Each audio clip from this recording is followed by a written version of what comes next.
Welcome to Why Don't We Dress for Dinner Anymore with senior style icon Teddi Krochman and Melissa Pierce, documentarian and natural redhead. For now. Today we have a wonderful guest on, Monica Corcoran Harel. Hi, Monica. Hello. Is a journalist, screenwriter, and founder of Pretty Ripe, a multimedia platform for women proudly over 40. Women's Wear Daily calls her the midlife midwife, Nice. and she's been quoted as a thought leader in Time, in Style magazine. She programs and leads provocative panel discussions for clients like South by Southwest, Soho House, and Neiman Marcus. Monica also writes about beauty, fashion, wellness, and culture for the New York Times, New York Magazine, and the Hollywood Reporter, and has created branded content for Morgan Stanley, Estee Lauder, and Lionsgate. Her first feature film about two middle-aged women who unwittingly swap bodies with Gen Z influencers is up at Netflix. And she's currently developing her viral essay, My Mom Has No Friends, into a sitcom for 20th Television with Mandy Moore. Monica lives in Los Angeles with her family. She loves being an older woman. Welcome to the podcast, Monica. Thank you. This older woman is so happy to be here. And I'm trying to look for this older woman because I don't see one in front of me. So that being said, Monica, I just want to let our audience know that one of the reasons that I became aware of you was through a really funny essay that you wrote about your mom called My Mom Has No Friends Anymore. And as I said in the introduction, you're developing that into a sitcom now that may be shown on one of the national networks. So congratulations on that. We're really looking forward to it. Your mom in that essay sounded like such a fun person to know. And you're talking about looking for friends for her and her enjoyment in a cocktail or two. It's really charming. And I was just wondering, does the apple fall far from the tree? Would you describe yourself as having the same type of joie de vivre as your mom does? Or would you say that you're a totally different type of personality? And then just bringing it back to our little bit of fashion sense over here, would you say that you have the same kind of sense of style that your mom does, or is yours completely different? My mom is a character. She's fun. She's charming. She's unpredictable. It's funny you asked that about our similarities. I will say, and I talk about this in the essay, what I really learned from my mom growing up was how important it was to have girlfriends. Yeah. She was in a very happy marriage. So her friends really were her support system. It was a community where she could be herself. I think my dad somewhat suppressed some of her more zany characteristics. So that was her safe place. And I thankfully am not in an unhappy marriage, but I do find that I really thrive around my friends. Mm-hmm. You know, it's where I try out new ideas or, talk about things that maybe feel like they could be taboo. It's where I really let my hair down and have fun. So I learned that from her. But because she grew up in Brooklyn, she's a slightly different sensibility than I do. She's probably a little harder edged. She might be a tiny bit louder, but I feel like as I get older, I'm coming into my own much the way my mom is. And I don't know if you two feel like this. I'm louder. I move through the world with more ease. Obviously, I'm less concerned with how other people react to me. So I think I'm becoming more like her with every year that goes by. Yeah. That's interesting that you say that, because I noticed that in myself too, that sometimes even when I laugh, I sound like my mom. Yes. Laughed. Even my laugh, even my husband says it, sometimes I'll be upstairs watching something funny and he goes, I think it's your mother upstairs, the way you laugh. So I even laugh like her. It's funny because when we're younger, especially when we're teenagers, we try to separate from our mothers. We don't want to be like our mothers. We think we're just too cool for school and that kind of thing. But it's funny how much they really do influence us, and how much many of us, I shouldn't say all of us, but many of us do kind of turn out to be very similar to our moms. As far as loudness, Monica, I come from a Greek family. We always talk loud. That's the only way you get heard, is to like basically scream. So, loudness is not anything that came with my mom. I mean, we were all loud. It's funny. I have a cousin who was a school teacher. And when she was teaching class, a lot of the other teachers would get mad because they'd have their classroom doors open. And my cousin Kathy would be teaching her class, and they'd all be slamming their doors, and they'd tell her afterwards, "You're talking too loud." And no. And they can't hear my lecture because you're so darn loud. So it's just kind of like a family. I come from loud people too. Yeah. And you asked about my mom's fashion sense. It's funny. I remember, so I was born in 1967, so probably really came into my own when it came to style in the 80s. But in the 70s, I remember borrowing her clothes. And then in the 80s, I really gravitated toward the pieces that had a 70s vibe, whether it was cool with like a high boot, or like a Norma Kamali jumpsuit, or a DKNY, or a Donna Karan, I should say. Not Donna Karan, Diane von Furstenberg, wrap dress. Yeah. So I always liked those type of clothes. So you're like a 70s gal. Absolutely. Right? Me too. Boho. Right. Is that your favorite fashion era? It is. And one of the things I love about your show is that you really talk about the psychology of style. Mm-hmm. And when I look back, why do I love the 70s so much? I love the film. I love French New Wave film. I love like The Godfather and Dog Day Afternoon, a lot of the movies that came out in the 70s, but also, women were starting to fight for their rights. So culturally, there was a lot happening. And, we weren't wearing as many undergarments. And I'm all for Spanx, don't get me wrong, but like it was a celebration of a woman's kind of slinky silhouette. And I really appreciate that. And I like that bohemian style too. So. Yeah. 70s was an interesting era because it kind of the early 70s, because don't forget, gals, I was in my like quote unquote prime in the early 70s. I graduated high school in 1971. So the early 70s was a lot of what we call boho chic now, which really stemmed from the hippie movement, really wearing kind of vintage looking clothes and blue jeans and things like that. But as the 70s progressed, as you mentioned, Monica, Diane von Furstenberg came out with the wrap dress, which is still a classic today. I mean, I have wrap dresses that are 30 years old hanging in my closet, and I can still wear them. So we've kind of moved from the boho look to the mid 70s. I remember it kind of becoming a little bit more sophisticated looking. And then we popped right into the disco era with the Studio 54 and the glitz and the glam. And then you saw the glitz and the glam move into the 80s as well, too. So it was I always think of the 70s as kind of a Renaissance era because it really encompassed like almost three different kinds of style. We had Halston, who had the beautiful chiffons and silks that were swirling all over. And then you had the other end of the spectrum with the kind of the chokers and the peasant blouses, which I love all of it. Yes. Right. Wait, you have to tell us about your necklace. I've been admiring it quietly. I know. This is turquoise, and it's by a local designer named Devon, Devon Lee, Leigh. And I get so many compliments on this necklace. I got to put my lent it to a few women because it's one of a kind. But I recently reached out to Devon and said, I think you should make more of these. Yeah. Composite turquoise. It's fantastic. And it came out, is it like attached to that chain?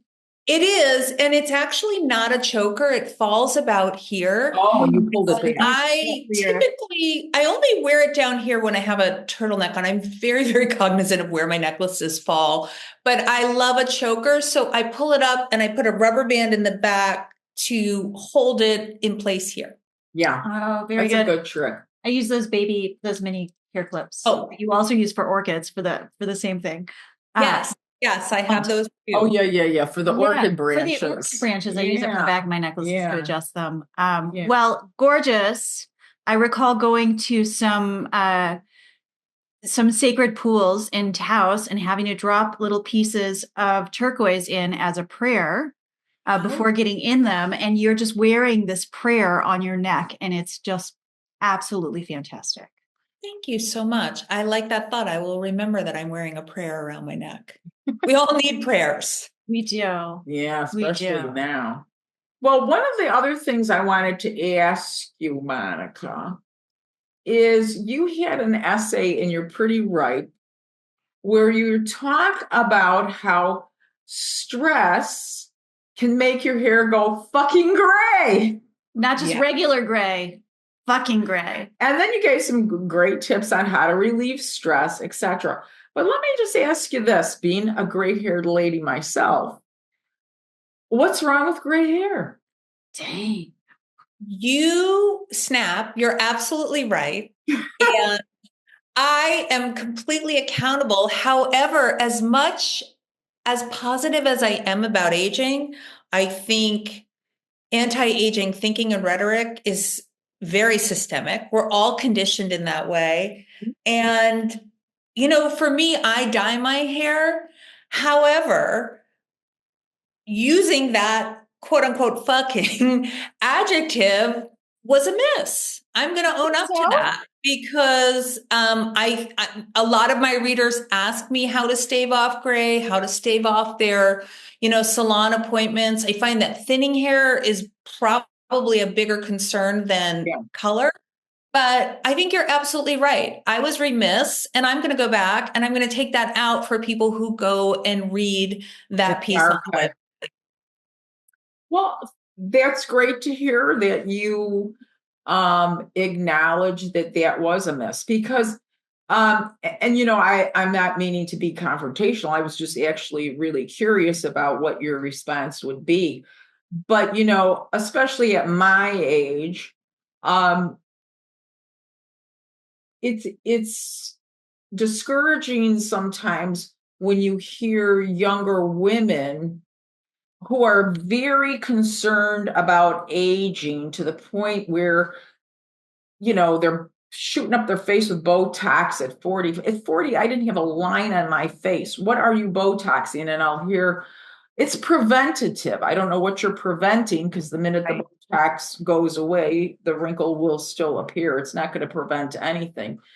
But I just think that there's this concern with younger women and even women my age, because most women my age still dye their hair. I'm few and far between who don't dye their hair.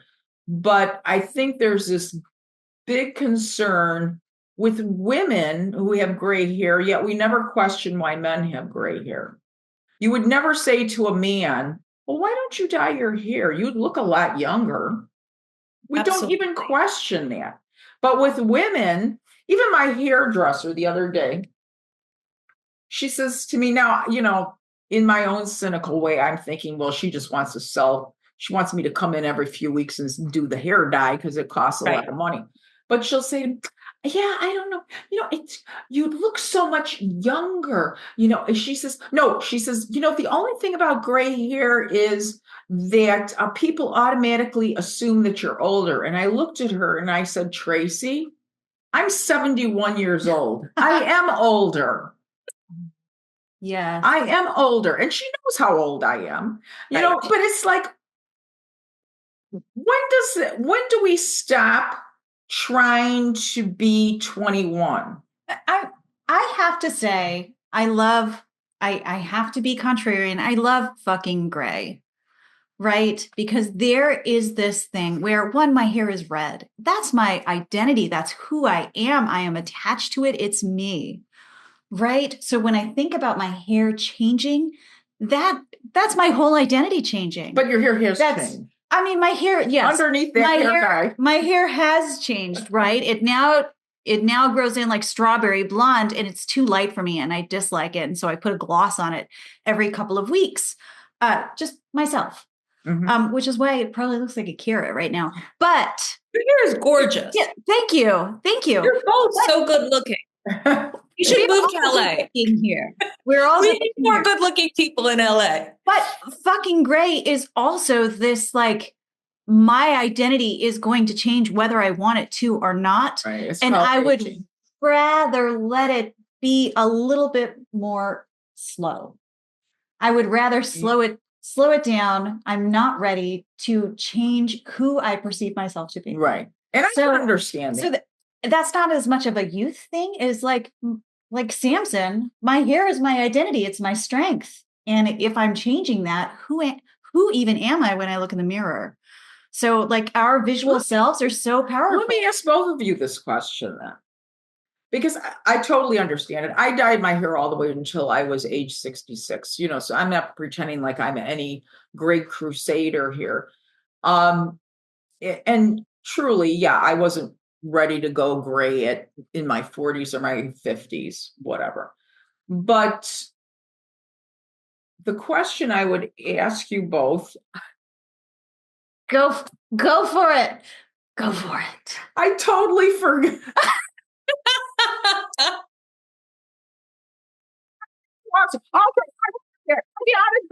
I got it back. And don't tell me it's a senior moment. I'll slap your face. It's a wisdom moment. Okay. This is the question I would ask both of you. Do you think men identify with their hair as much as women do? Absolutely.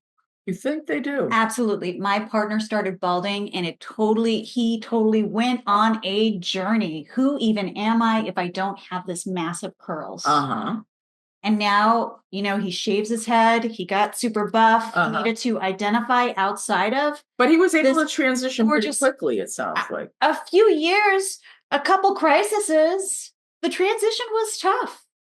He didn't get a motorcycle. He got some electric bikes, though.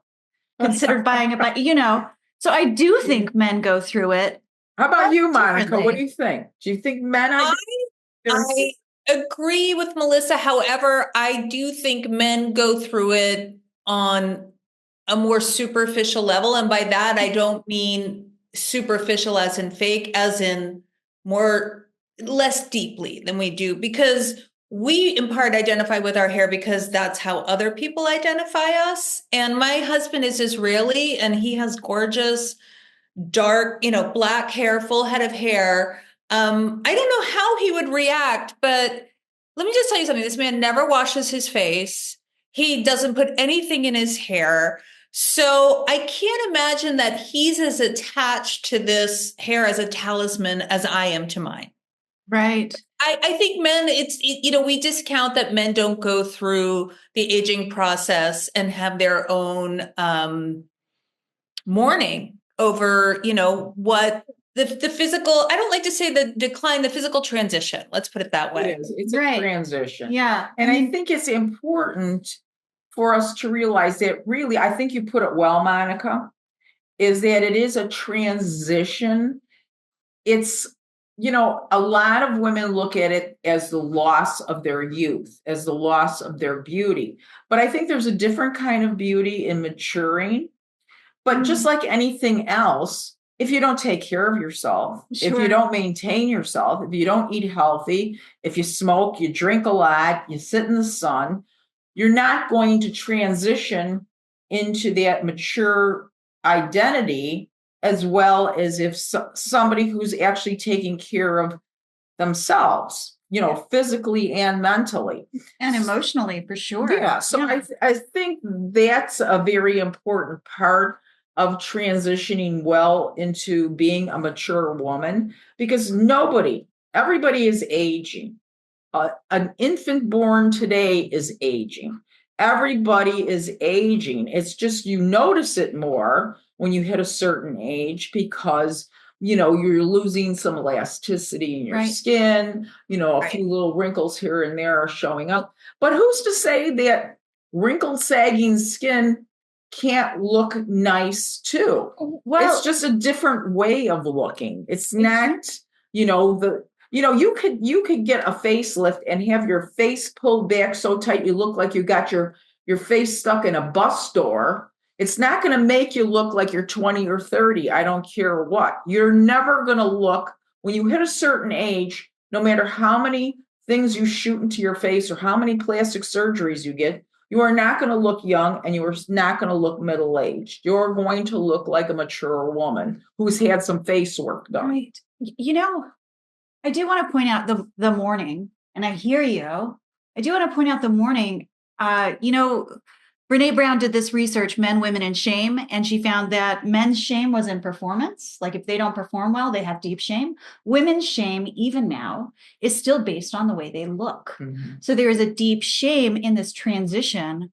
So there is this mourning of trying to undo that, at least as I transition, trying to undo the shame of like not being the most beautiful, whatever, as I was in my 20s. There's a lot of shame attached to that still in our culture.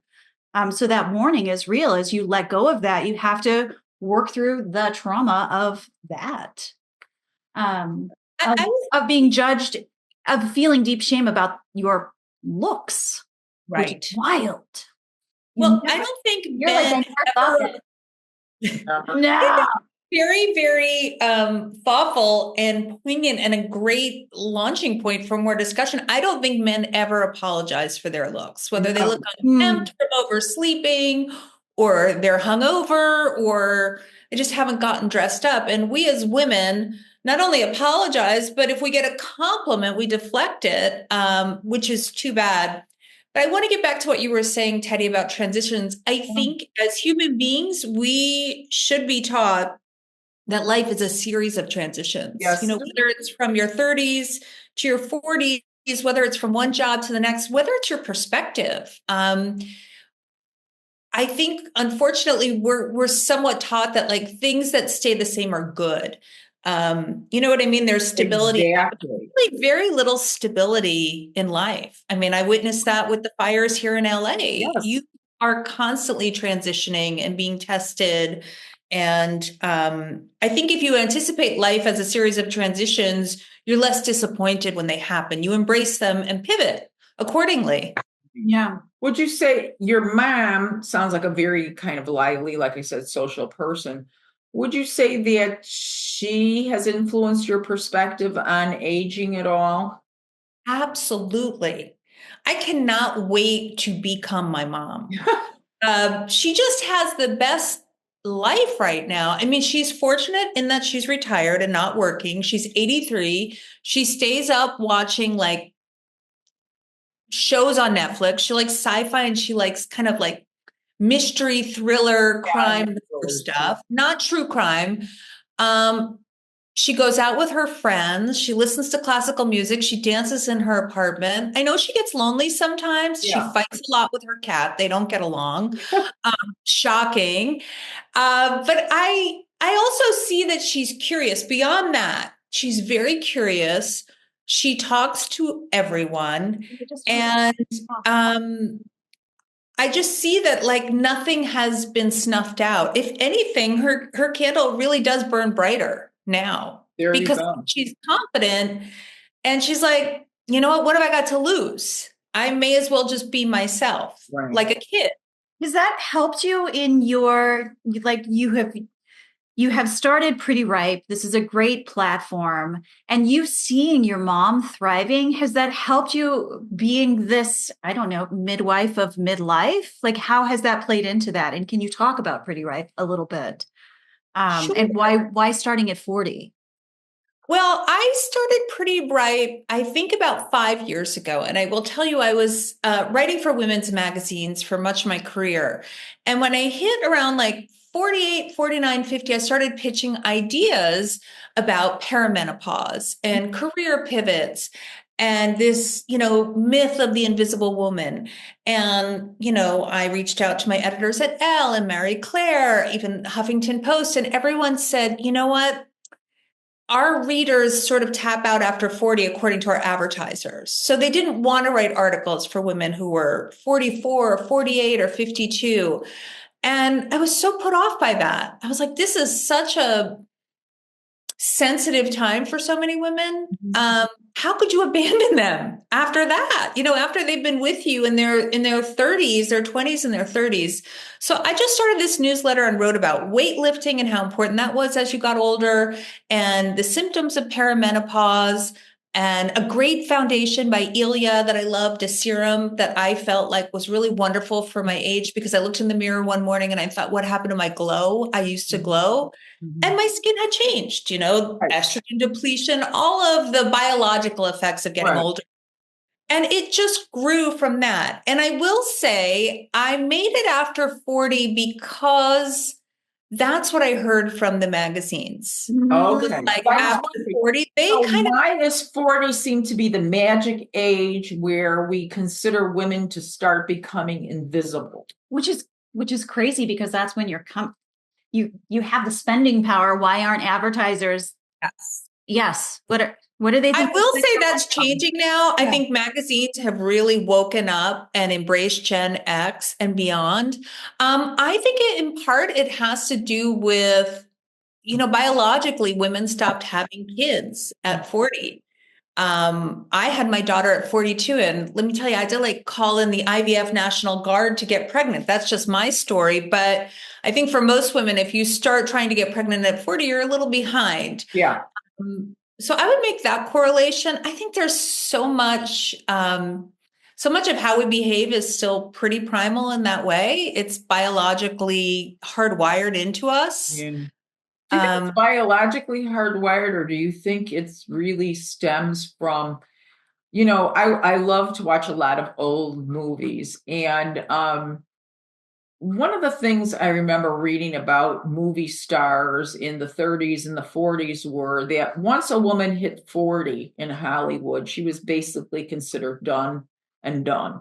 There weren't the good roles, and maybe there were a few character roles for the women that played the moms or the grandmoms all the time, kind of thing, but they weren't going to be the star of the show, So I'm wondering, is it really something that's hardwired into our brains because women aren't fertile and they're not giving birth in their 40s? Or is it because we just grew up with that trope of, the old Hollywood, you're pretty much done when you're 40 and nobody's going to care about you, and that just kind of moved on? And the reason I'm asking this question is because I remember when I was in my 40s, I actually felt like I was coming into my own then. I felt I looked physically the best I ever looked. I was mentally the sharpest I've ever been. My career was moving up. I just looked and felt great.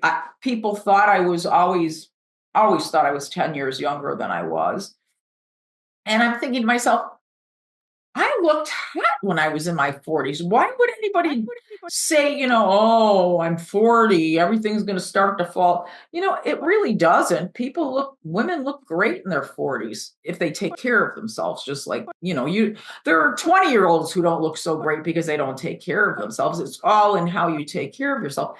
But 40 is really not mature as far as maturing looking. So that's why I was wondering why you picked the age of 40 for your pretty ripe 40 and up. Right. Advertisers plus. So for you, what you're saying, Monica, it was what you were being told, that women who are 40 just weren't interested in that kind of stuff. I mean, I really did think about inching it up to 45 or even 50, but I had a lot of readers that were in their early 40s. Yes. And, perimenopause happens, I think the average is like 44 or 45 when you start to feel the symptoms. But I know a lot of women go into it, particularly women of color in like at 42, they just go through it earlier. And that is one of the reasons many women sought out the newsletter. Okay. On top of that, I mean, it was also just writing about the lifestyle of being older, finding makeup that worked better or just changing your attitude, finding purpose in life. But you were asking about 40 and whether or not this is primal. It's so interesting to me because I'm sure it's nature and nurture. But I was just interviewing a renowned psychiatrist, Dr. Lemke, who's out of Stanford. We were talking about dopamine. She wrote a bestseller called Dopamine Nation. And it's really about how we're constantly looking for rewards, right? Our brain wants to be rewarded. That is what we're hardwired to seek out. And she said, in part, it's because way back when we had to go out and hunt, that was the reward. We had to go out and find water. We had to find shelter. Those were the rewards. Now those needs are taken care of for the most part. So now we look for our reward hits through technology, food, abundance. We have this overabundance. So I let me bring that up because I would not have thought that our behavior tracks all the way back to so early in time, like the beginning of civilization and why these things. So I think that even though we evolve, a lot of survival instincts are still at play, even unconsciously. Right. So you're saying these dopamine hits, these games on my phone, this is because I'm not hunting anymore. Like, oh, one more berry. Ting. Right. Yes. Oh, that's so many berries. And that's her theory. And I agree with her. I can see it. I mean, it's just unbelievable. Like we used to go for those hits just to survive. Now we, stave off boredom or I don't know, self-reflection by finding something else to do. Yeah. Well, I love your newsletter. I love all the little tidbits you give. I even bought, you're going to laugh. I even bought that little Kate Moss t-shirt. Oh yeah. I love that. I love Kate Moss. In fact, I have a big coffee table book of Kate Moss pictures. So when I saw the Kate Moss little tee, I bought it and I love it. It's so cute. So you give a lot of that. Huh? I'm so glad to hear that. Oh yeah, I love it. Will be really happy to hear that when she listens too. Yeah, I would have worn it today. In fact, I was planning on wearing it today, but it is so darn cold in Chicago. I literally have my heat up to 90 and it's still not warm in this house. I think the feels like outside is 9. Maybe it's a little less. It's ridiculous. So LA's on fire and we're freezing to death. We are freezing to death. So maybe not to death is hyperbole. This damp kitchen with that little t-shirt on, I would have been like, oh. So, but I would have worn it for you. Right. And the makeup tips for women in their 40s, totally true. I had to change everything about makeup and I was so unprepared for it. My teenage daughter is like, no, let me do your makeup. And I was like, that's going to look terrible now. I don't know what to do. So the makeup is real for anyone listening in your 30s. Get ready, bitches. It's real. Game. Yeah. We call it gaming. Yeah. I remember I interviewed a makeup artist and she said to me, the misnomer is we think we need to cover up more as we get older. Oh, actually less. Yeah. Less. Just a little concealer, like where you want your face to look brightest, under your eyes, but not even use less makeup than you did when you were younger, which was like counterintuitive to me because when I look at my skin, I see things. Right. But then when I wear less makeup, I definitely get more compliments on my skin. Yeah. Well, you have good skin. I can see that. You've obviously taken good care of yourself there, kiddo. So yeah. I do. I've been writing about beauty for, 25 years now. So I've tried a lot. I mean, I've done my share of beauty treatments. I try a lot of products and I always try them for 2 weeks before I write about them so that I'm sure they work. Yeah. In fact, well, I don't know if you're aware, but I have a Instagram site as well too, and I get a lot of stuff. Oh, I bet. And I always tell them, you know what? I'll be glad to try your product, but I have to try it for at least a couple of weeks to see if there's any difference. And if there isn't, I'm not going to recommend it to my viewers because I'm not going to lie. And so if it doesn't do anything or change anything, or I don't feel it, makes my makeup go on smoother or whatever it's supposed to do, I'm not going to recommend it. So I always put that as a caveat because you're right. There's so much stuff out there. It's fun to play with it and try it and that kind of thing. It's rare that you find something that actually really is much different from the other thing. So when you do find something that's special, then that's something that I, would want to tell people about, because you don't want people spending money on crap that's, not going to help them at all. But more in the vein of our fashion focus, do you have a favorite fashion uniform? Do you have kind of a go-to everyday kind of look, or are you, I want to change my look every day kind of a thing? Where are you at in your own personal fashion style? I wear sometimes the same outfit 3 times in a week, even going to events. So I very much believe in a uniform. I happen to have this shirt by a local designer, Natalie Martin. This is a shirt, but I have it in a dress. Oh. When I love something, I stock up on it. So I have 5 of these. So I do wear this when I'm feeling more like flowy and bohemian and feminine.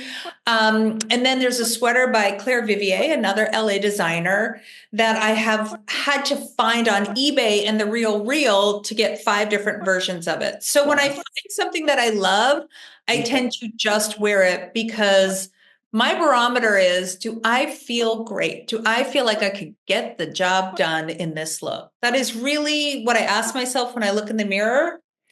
But in terms of personal style, I probably jump around. I don't wear as much tailored stuff. I think I wear more slinky 70s inspired, even my sportswear. I'd wear slacks with like a long sweater. I think about Faye Dunaway. I think about some of my favorite film icons when I get dressed. I really do. Diana Ross. Yeah. Loved her style. I mean, she's great style. Did Diana Ross change her outfit like for every song though? Yeah. But if you watch like Mahogany, that is one of my favorites. I like to film for my style cues. Always have. Yeah. I can remember like Jenna Rollins in some of her movies, what she wore, some of her John Cassavetes movies. Yeah, yeah, she was gorgeous. I saw a recent picture that she had made with her husband. I think it was called Faces or something like that. Yes. And she was just gorgeous. And yeah, the classic kind of dresses she would wear, the kind of what do I want to call them? Like a shift dress kind of silhouette type of thing. She wore a lot of Ungaro, I found in film. Yeah. I seek these things out. And I love the silhouettes and the prints and the texture of the fabric. Yeah. So it sounds like you have a lot of knowledge and love of fashion. Right. And now I'm like, do you have 4 friends and they all are just like, we're all wearing what you're wearing. And because you've collected 5 of things, and you can go out. This was a terrible segue transition, by the way. I wanted to backtrack. You were talking about your mom and girlfriends and your girlfriends and friendships. How are you finding friendships now? Do you have a lot of younger friends? Do you have older friends? Are they across gamuts? What's happening now as far as female friendships? I put as much emphasis and priority on my friendships as I do my career, and maybe even my family. I don't know if I want my 14-year-old daughter and my husband to hear that, but truthfully, friendship is so important to me. And I do find now, probably when I was in my 20s and 30s and maybe even my 40s, I tended to gravitate towards my peers. Now I have friends of all ages. I have friends who are in their 70s. I have friends who are in their 20s. It's all over the map for sure. Why do you think that is? Do you think you reach a certain point and then it's everywhere instead of right with that peer group? What do you think happens? Because I also have this happening. I was at a dinner party recently all female. It was actually a beauty dinner for a brand, and we were talking about that. And for me personally, I feel like I am so much more confident now than I have ever been in my life. So I really do look for the best qualities in people. I will ferret out what is interesting about you, what is compelling. I don't always find it in everyone, but because I'm coming from a base of confident and non-threatened and security, I can be open enough to look for that. So I think that's part of it. I also don't think I was never incredibly opportunistic about my friendships, but I think when you're in your 20s and your 30s, you're moving forward in your career. And now, look, I'd like my career to go further, but I know that's on me and not necessarily the people I surround myself with, if that makes sense. Yeah, that makes sense. What about you? Well, in the same vein, talking about friendship and what age group of women do you hang with, that kind of thing. I know that you're giving I think it's a 2-day retreat in March.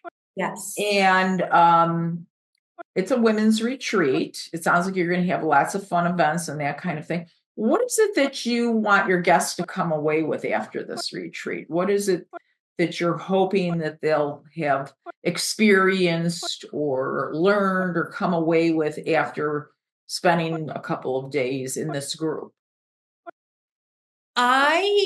So this will be the second one. The first one I did. I went hoping that women would feel inspired and empowered and be really open with each other. And I even had conversation prompts for the first night. So this retreat takes place at Alisal Ranch, which is right around Santa Barbara. It's a beautiful ranch. I mean, just stunning setting, and there's horseback riding, but it's sort of rustic luxury.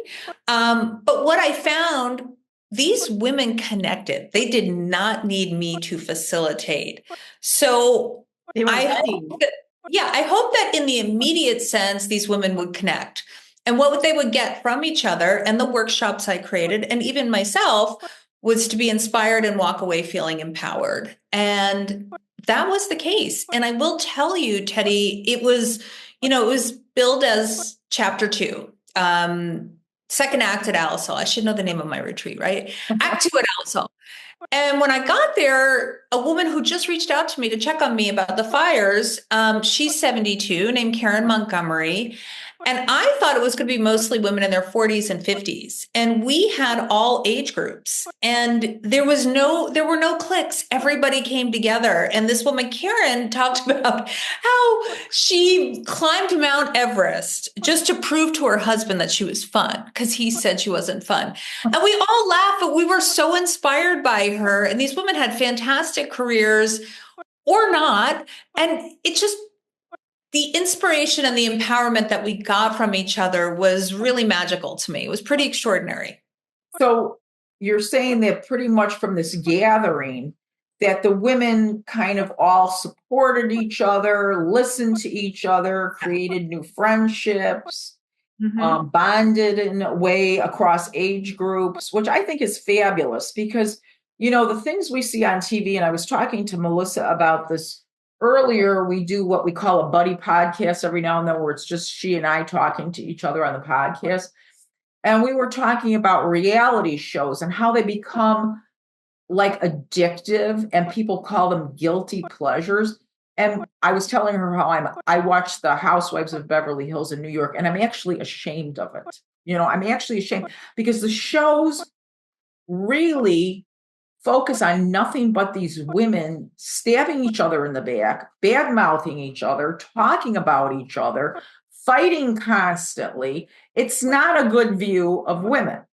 And for the most part, women I know might be doing that on a kind of a lower level, but it's not as in your face and mean and nasty as it is on that TV show. And so, it's shameful that I even watch it, because it's almost like it's like watching a bad car accident. You don't want to look at it, but you can't look away, kind of a thing.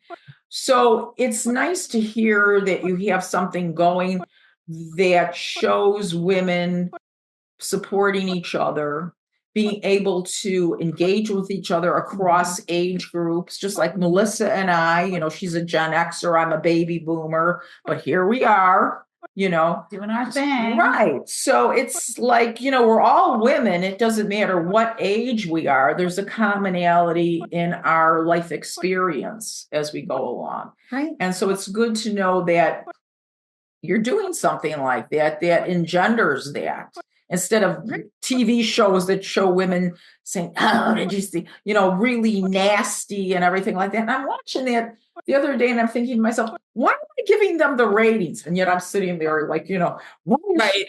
and I'm like getting involved in their argument, and I'm thinking, I don't even know these people. It's just, we were talking about the dopamine hit that you get from these kinds of shows. Right, that emotional roller coaster. Yeah, it's an emotional roller coaster. And so you get involved in it, but it's not right.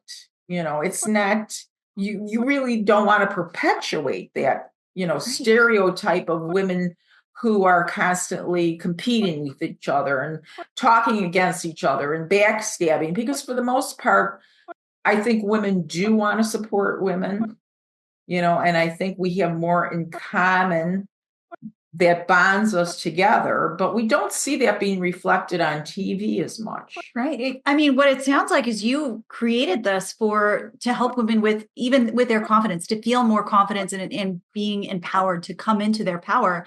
And what happened was they were ready to come into community, and they did so. And in that, they made this netting, which made them all stronger and come into their power together, which sounds lovely.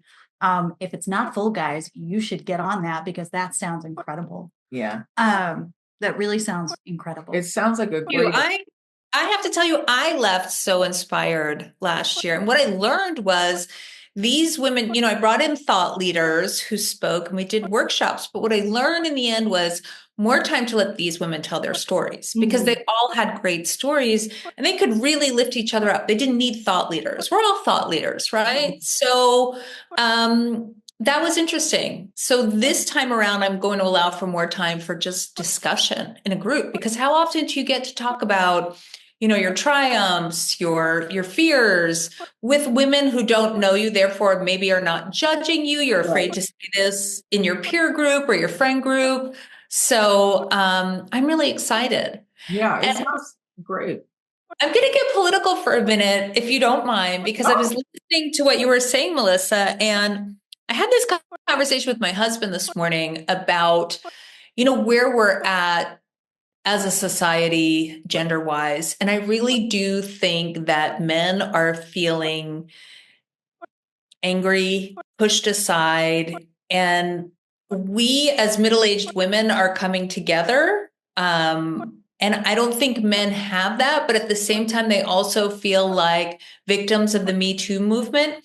Don't get me wrong, I am sympathizing to a certain degree. A lot of that is valid, but I do feel like men are really threatened by women, especially women in middle age, because that is when we are no longer concerned with how they view us.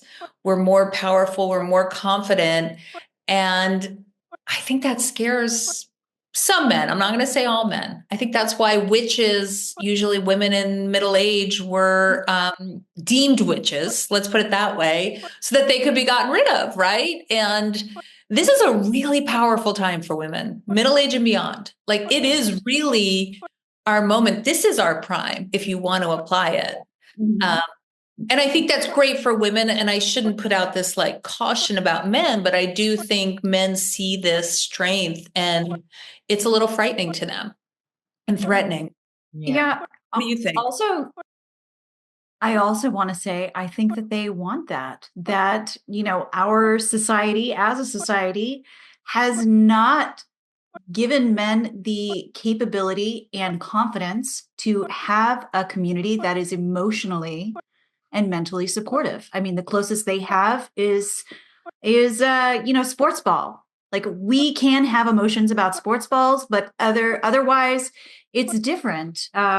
Which is why I'm always encouraging my my partner and my sons to go have bro moments where they talk about their emotions and support one another.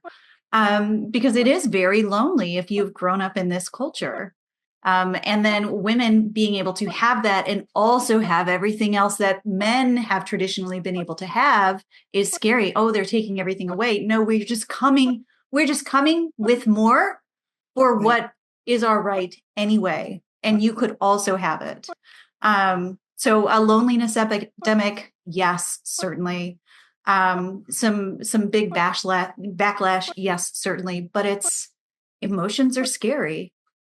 They're very scary for people who don't have a chance to feel them and are suddenly stuck with them in their 40s going, crap, I have the coping skills of a 10-year-old.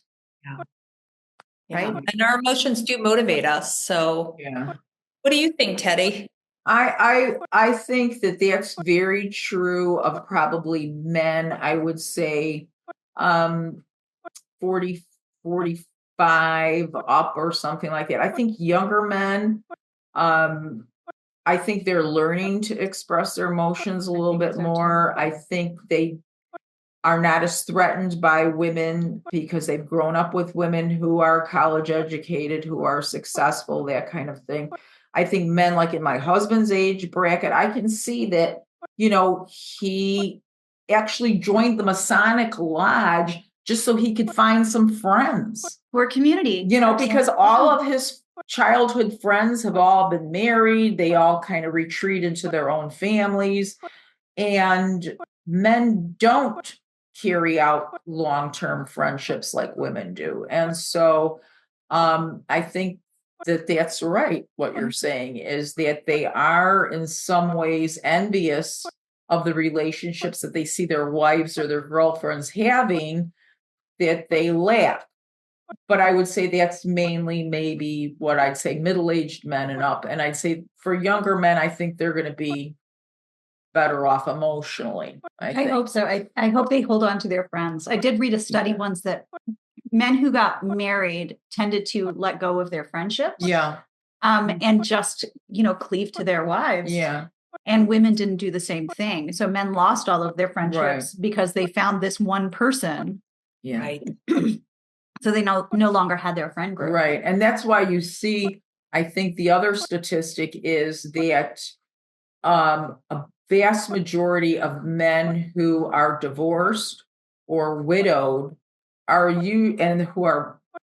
will get married again within a year or two, where women will stay widowed or divorced, single for years. Right. Because they become so dependent on the wife to steer everything that's going on in the family, from vacations to shopping to holidays to everything else that tends to fall on our shoulders. And so then they therefore need somebody to kind of guide them. I think what we did was we just raised our men to be big babies. Right. I think I was like, oh, they're looking for that emotional safety. Yeah. And they don't have that in their community because they weren't allowed to build it. So they look for it in a partner. Yeah. So we have a bunch of big babies. This is a totally different podcast than the one we were having, but I love it so much. Well, and here's the thing. In our buddy episode that we just did this morning, one of the things that we're doing is broadening the topic of our discussion. Started out with the psychology of fashion and the history of fashion.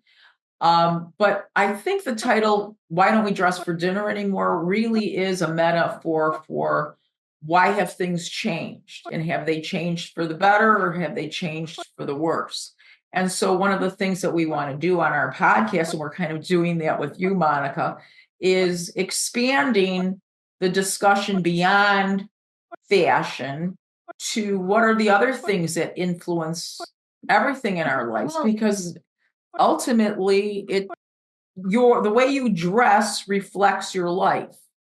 Right. So there's a lot of things that affect our life. Right. How do you want to be perceived? Right. How do you want to be perceived, and what's your life situation? Right. Thus the gray hair discussion. Like, what's that perception? Right. I'm not ready to let go of this version of me yet. Right. But you let that go.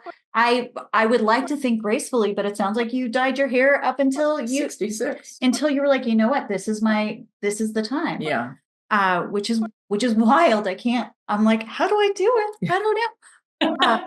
When I hear that title, I also think about the importance of rituals, because we get for rituals. And, there was a time I grew up and I had dinner with my family every night. My mother never asked me what I wanted for dinner. I got what she served. Right. And I'm the same I just kind of know, mom. yeah, my mom was working part-time, so it was slightly different in terms of her responsibilities outside the home. But, we have dinner most nights here in my home. It's my daughter, my husband, and I. But there are nights that we don't, and I don't always blink. And then a few nights will go by where we're fragmented and doing different things, and I'll realize we need to come back and have dinner together. And I love the idea. Why don't we get dressed for dinner is, to me, speaks to these rituals that brought us together that are falling by the wayside. Right. Right. As we write new social contracts, all of our rituals change as well. And what are we holding on to? Yeah. And just talking about why don't we dress for dinner anymore is, what are the social norms that have fallen to the wayside?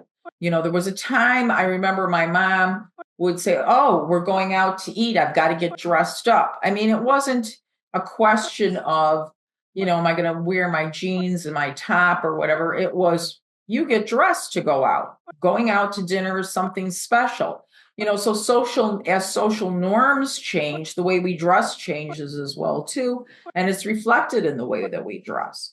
If you look at movies from the 30s and 40s, they show people. Now, of course, it's a glamorized version of life because the Depression was going on during that time. But you saw, the glamour, going out to a nightclub. There were nightclubs then where there was people dancing and eating and that kind of thing. Our ritual of eating has even changed. Like you said, Monica, even, your nightly dinner with your family. My mother never asked me what I want to eat. This is your plate. Here's your food. Right. Eat it.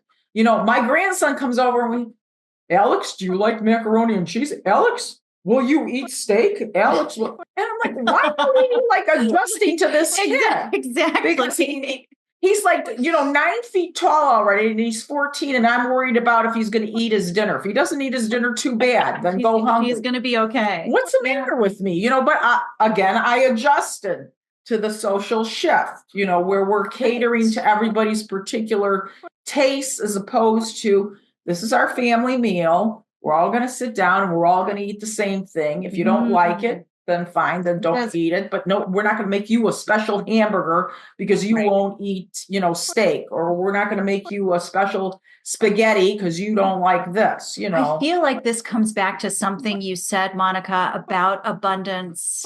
And it is about how there is so much abundance around us. It is no longer miraculous. It is not a miraculous abundance. We are so used to it. We don't even see it, and we don't celebrate it, and we don't respect it.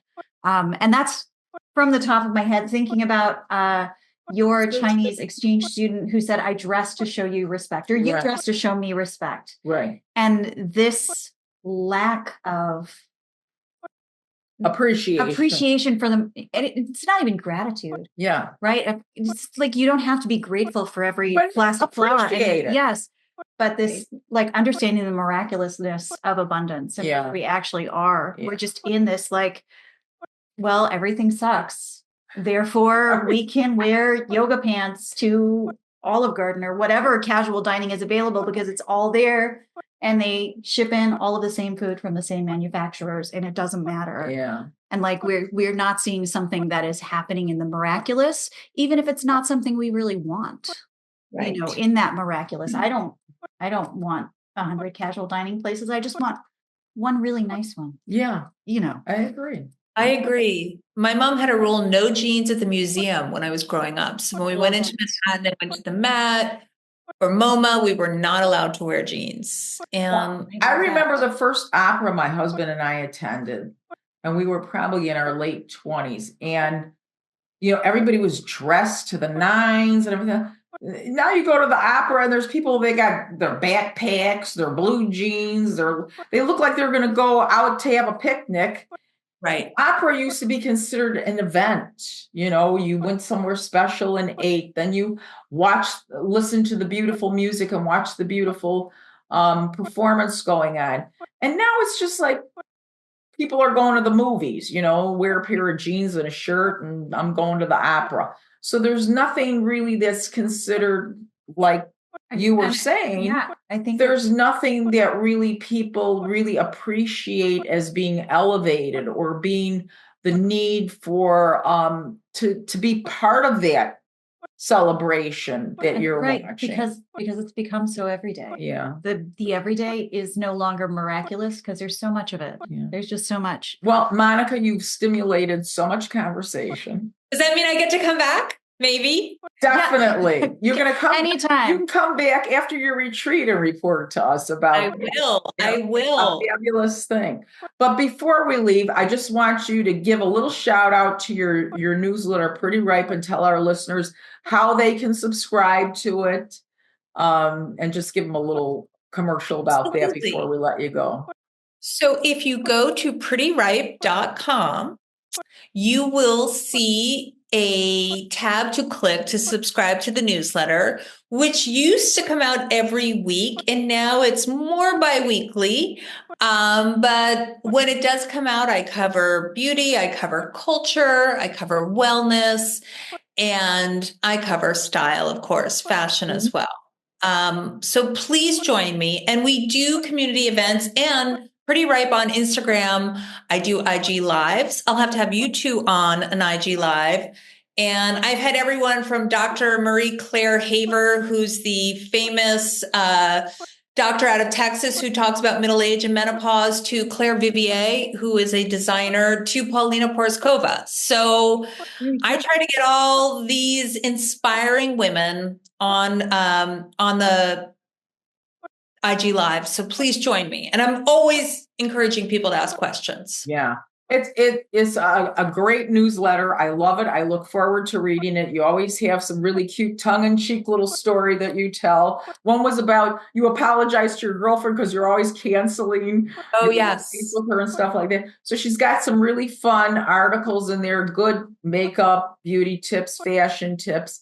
It's really a good read. So I would highly recommend it. And thank you so much, Monica, for being a wonderful guest on our show. And hopefully we'll talk to you soon. Yeah. Yes, we'll stay in touch. Thank you. That was a delightful hour. Thank you. Hey, Teddi, bye. Question.